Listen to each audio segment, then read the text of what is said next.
Business leaders face uncertainty and volatility. Non-humans are entering the workplace. Memes control the stock market. And geopolitics is a business concern. Disruption isn't a future concept. It's here. I am Justin Brady, and using 7,000 predictions and 12 major workplace trends from SHRM, you and I will sit down with psychologists, CEOs, scientists, entrepreneurs, and analysts to make sense of it all. This show isn't about the future. It's about actions to take tomorrow. This is Tomorrowist. In 2021, the second leading cause of death in the United States, 20 to 34, was suicide. So I want to make it very clear to everybody listening that this is going to be a very, very heavy topic today. 36% increase since 2000 is what that number represents. And it's the top 9 cause of death from those 10 to 64. This is a very serious issue, and this will be a very deep show today. And joining me to discuss this issue is April Simpkins, the co-author of By the Time You Read This and a NAMI ambassador. April, thank you so much for being on the show. Thank you truly for having me. For those that don't understand what topic area we're going into, we're not really going to discuss solutions today. We're not going to discuss reasons. Neither April nor I are clinical psychologists, so that's not the area we're comfortable in. And there is a time for data and analysis on the suicide issue and the problem, which is getting worse. There's a time for data analysis and getting into the research. There's also a time for just human empathy and hearing from people on a deeper level, hearing from people's unique experiences. And that's why April's here. April, I'm not going to give the backstory, but I want you to give just the brief backstory. And then today I would like to focus more on you and your experience, which again, like I've told everybody, is very heavy. But I want you to give the backstory and why I called you co-author of By the Time You Read This. Yes. I co-authored the book with my daughter, Chesley Christ. And in actuality, Chesley wrote a manuscript in 2021. And in that manuscript, she initially was just talking about balancing her life with 3 jobs. She's an attorney. She was also Miss USA 2019, and she became an extra news correspondent for the nationally syndicated program Extra. And that was just an amazing time in her life. But when she wrote this manuscript, she also gave readers a behind-the-scenes look at her struggle with ongoing depression and also anxiety. Chesley, an amazing human. I have never met anyone like her, truly. The depths of her personality, her humility, her beauty, her athleticism, her altruistic nature, all rolled up into one incredible person. But all of those things do not prevent someone from potentially struggling with a mental illness. And that was Chesley's story. And in 2022, January, she succumbed to her mental illness of persistent depressive disorder, and Chesley died by suicide. She left me an incredible note when she passed.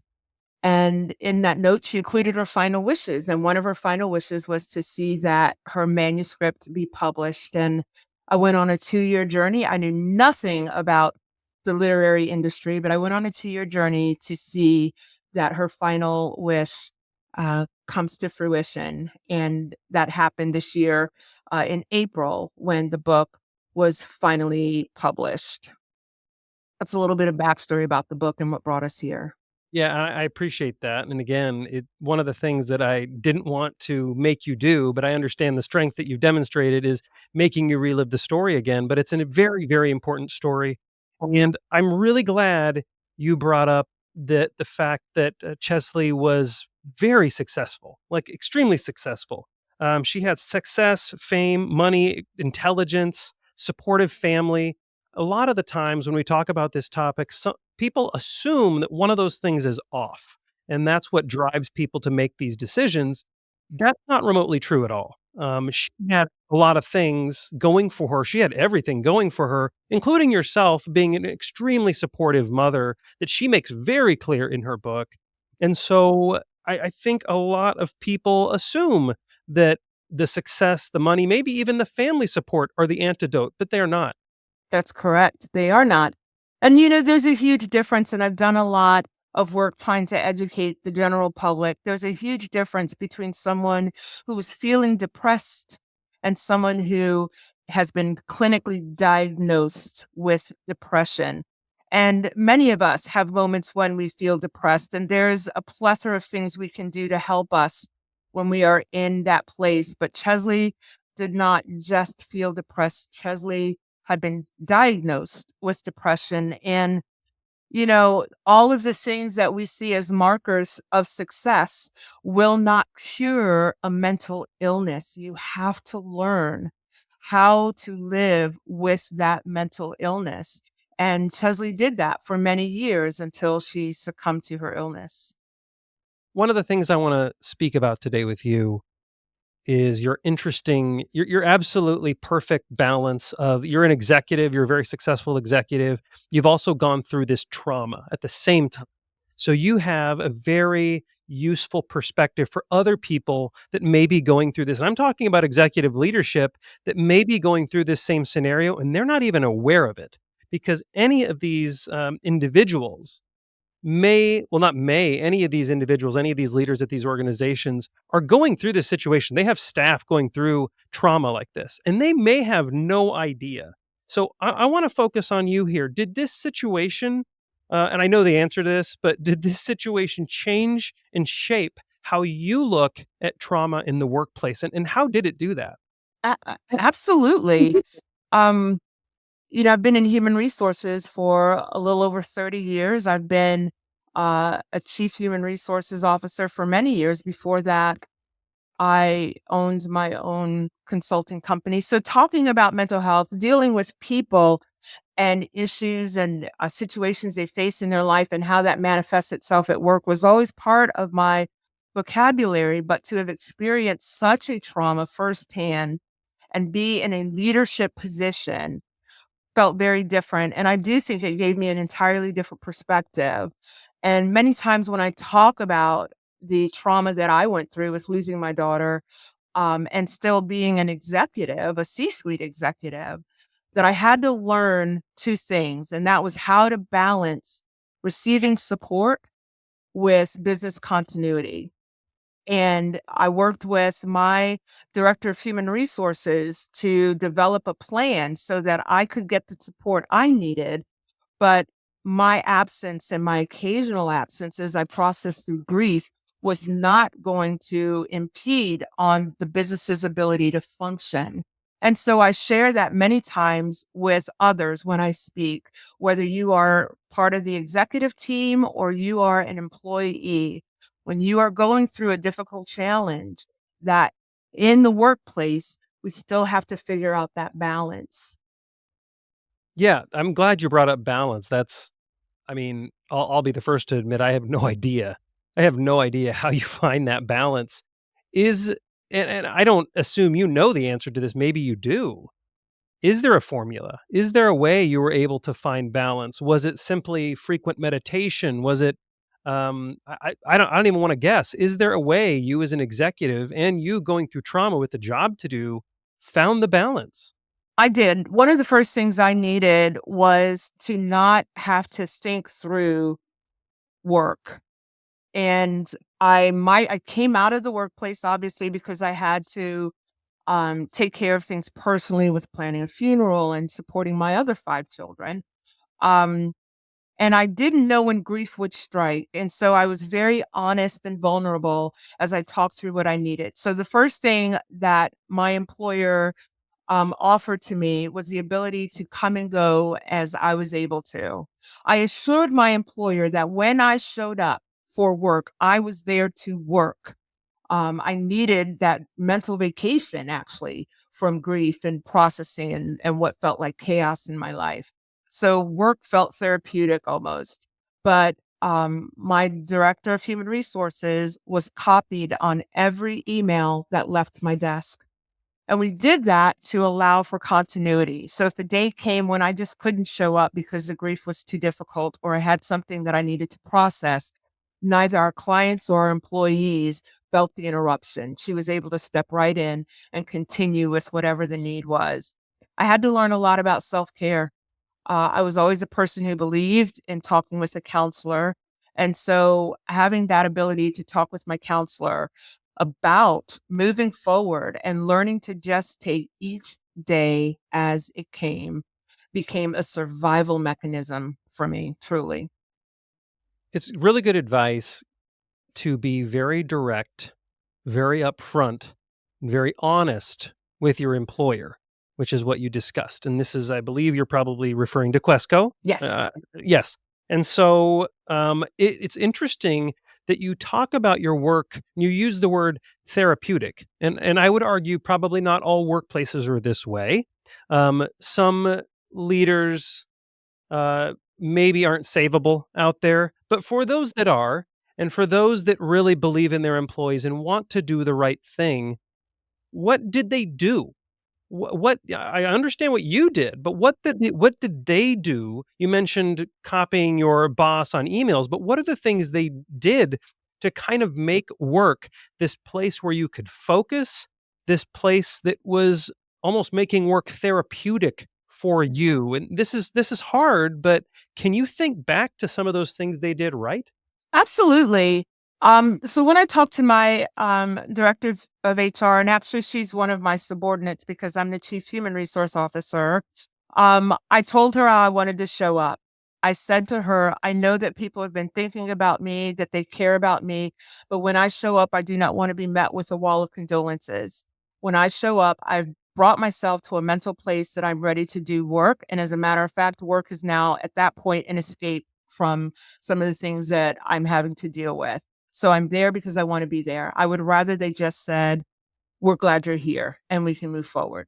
Not only did she express that to my colleagues, but also I sit on a few boards and she reached out to our board chairs or board presidents and would share with them when April shows up, this is what she needs. So that was kind of a partnership. The next thing we did is that my boss, who I meet with weekly, he is the CEO of the company. Um, he checks in to see how I'm doing. And it's not a passing question. We have a standing business meeting because we are a primarily remote workforce. He's in Texas, I'm in South Carolina. But if I'm not having an okay day, he has no problem with putting work to the side to talk to April about how April's doing and what April may need.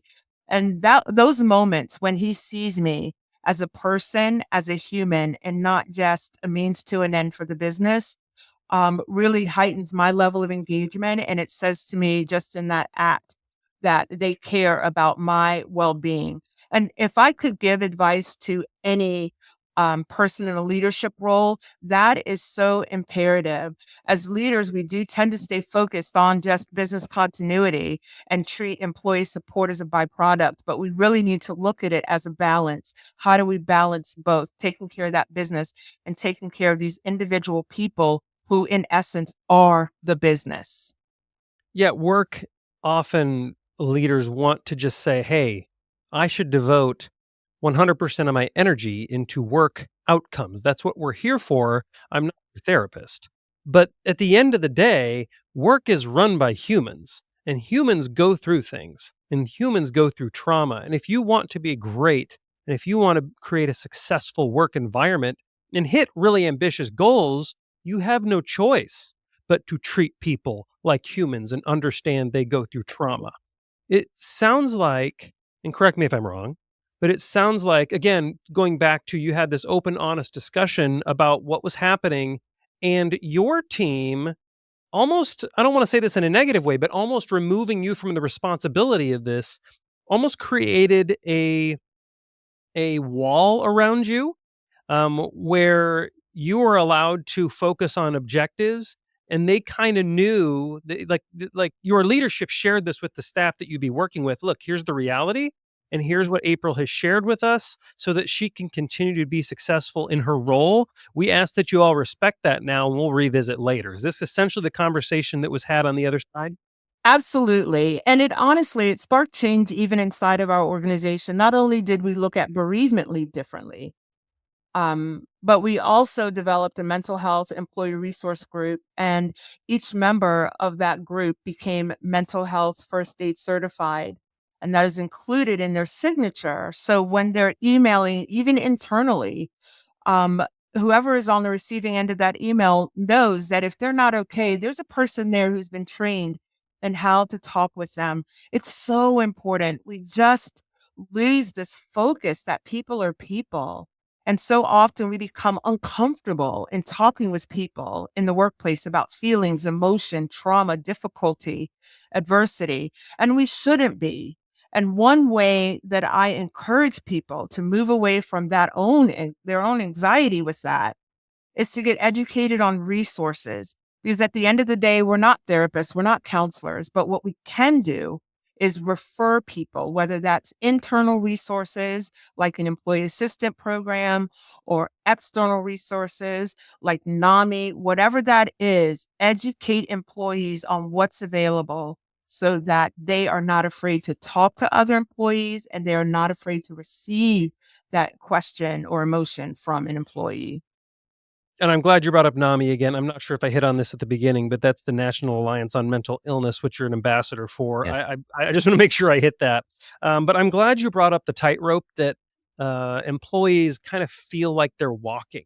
I would guess that this is one of the reasons people are uncomfortable talking about it because they don't want to say the wrong thing. They don't want to be that one that whether it's someone like yourself who's struggling or whether it's someone like your daughter Chesley, they don't wanna be the one that causes more pain, and sadly, a lot of us just opt out entirely because we don't wanna be the one that causes pain, so we'll just skirt around it a little bit, and so that was my next question is, are we supposed to leave it alone? I don't think that's I know from reading the book that's not the answer, or are we supposed to get involved? And you said the key thing, mental health first aid certified, can you explain what that looks like? Absolutely. It's very similar to the way we learn first aid for our physical bodies. When we have a first aid kit or someone learns first aid, it does not make them, a trauma surgeon. It does not make them an expert in medical care. It just means they know enough to triage whatever is going on and get help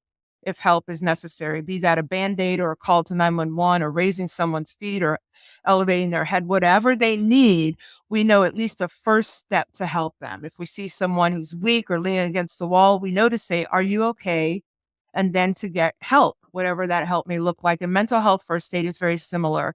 For so many people, they're afraid to speak because they don't know the words. They don't, to your point, they don't want to make it worse. And mental health first aid helps you with those words. It helps you know how to approach that conversation to say, "Are you okay?" And it helps you to understand your role, which is to get that person referred to someone that can help. And I think when we realize that that's it, we know if someone's in distress, call 911, like that's our role and be there until help arrives. It's no different. I think many times, unfortunately, people try to diagnose someone, and that's just the wrong approach. We don't know what someone is going through. Maybe they are just having a bad day and they're off their game. Maybe they really are depressed. Maybe they suffer clinical depression. I don't know the answers to that. But what I do know is I can ask someone, "Are you okay today? Do you need someone to talk with? And if you do, I'm here, and now I'm going to give a referral source. We have the EAP. Do you need a moment to make a call? Or is there someone you'd like me to call?" So in doing that, I've immediately acknowledged that this person is not okay. And I'm moving into what I can do to support by referring them. Can you repeat those 2 questions again? Because just so people don't have to skip back 30 seconds or hit the button. Those you said 2 very, very important questions. I wanna make sure to hit on those again. To ask that person if they are okay, and to ask if there is someone they can call, you can call for them, or to refer them to internal support like an EAP or, if there is someone on your staff that you are directing people to, someone trained in mental health first aid, etc. But don't be afraid to ask. Last minute, you have called out PVH resources, or excuse me, PVH on having some really, really great resources. Are these similar to what you've been, talking about with your current company, or are they doing things that are unique? And then that'll wrap it up after you answer that. They are doing incredible things, but, I want to also highlight several things, even that our company does, not just in mental health, but in mental wellness, which is something that I promote a lot. Um, Things, for example, things like a challenge that we had, getting sunlight on your body, seeing the sun is moving your body is so important. So we had a challenge at our workplace. We challenged everyone to take a picture of either a sunrise or a sunset. We have employees all across the country, rural, urban, and post it in this thread that we had on our mental wellness uh, thread in Teams. And not only was it great to see people engaging in this simple activity, but I can tell you it really raises your spirits when you can sit and scroll and just look at beautiful sunrises and sunsets. We encourage our employees to move their body, to get sleep. I tell employers to stop glorifying all-nighters and stop Yes. rewarding people for never taking a day off. All of those Yes. things are things employers can do to support the well-being of their employees. Yes. Really, really good thoughts. April Simpkins, co-author of By the Time You Read This, and of course that was co-authored by your daughter Chesley Christ. Thank you so much for coming on Tomorrowist. Can you please give us the website so people can pick up the book if they want to? Absolutely. It is by the time you read this book.com. And it's also available at every place where books are sold or distributed. April Simpkins, thank you so much for coming on Tomorrowist. Thank you. Before we say goodbye, I encourage you to subscribe to Tomorrowist wherever you get your podcasts. You can find all our episodes at shrm.org/Tomorrowist, and while you're there, sign up for our weekly newsletter. Thanks for listening, and remember, the workplace is changing rapidly. You don't have time to be a futurist. Be a Tomorrowist.